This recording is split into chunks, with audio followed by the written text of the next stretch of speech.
good for you. That's what we're getting into in this video. Yeah, it's good for you.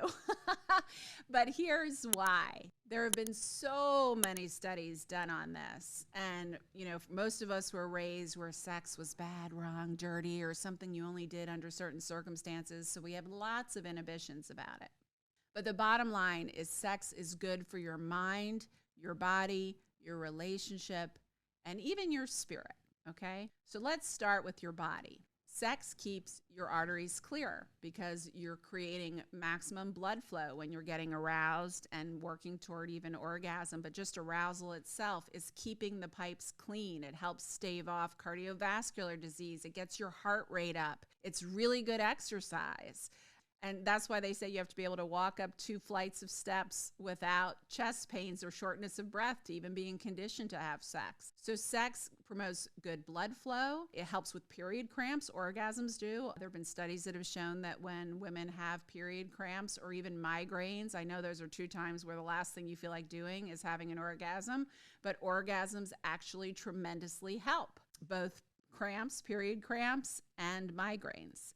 It also, from an emotional, mental standpoint, is really good for depression. It staves off depression. It increases dopamine levels. It increases feelings of joy and aliveness, not just because of the relationship benefits of it, but just internally, chemically. So it's good for your heart. It's good for your blood flow. It's good for your hormones. It is good for your emotional life. And it also, obviously, is good for your relationship. Couples who are physically intimate and sustain physical intimacy have significantly higher levels of emotional intimacy. Emotional intimacy and physical intimacy go hand in hand.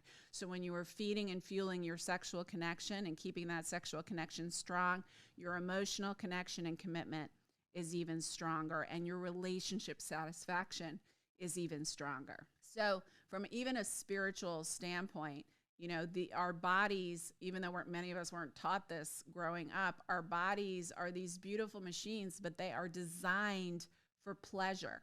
And when we allow ourselves to attune to all of our senses and live in our sensuality, our spirit feels fulfilled. And when you ask people, and there have been some really interesting reports on this, when you ask people about fulfillment, about their sense of spiritual fulfillment, those people who, I mean, they could be having sex with someone else or be in a sexual relationship or be a monk somewhere or a priest in a monastery somewhere, that when they are attuned to their senses and their sensual awareness and they are feeding and fueling their sensual connection, this could be with another partner, this could be through self-stimulation, or as one priest told me not long ago, through chocolate is how he does it, you know, and through communion with God, that it fuels deep and abiding aliveness, a sense of oneness, a sense of wonder,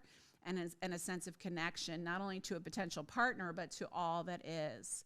So there are so many beautiful benefits of an active sex life, and you don't have to have a partner to enjoy sex. You can have sex with the one person you should maybe love more than all else, yourself, because that's where your love for everyone else starts. So go forth and enjoy sex. Trust that it's good for you, especially and only when it's consensual and mutual.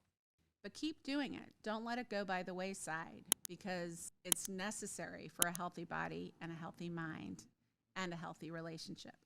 If you want more on how to sustain a healthy relationship, check out my episodes of The Language of Love, as well as my videos on YouTube, and let me know what you want to hear about, because I'm always here for you, helping you learn to love and be loved better.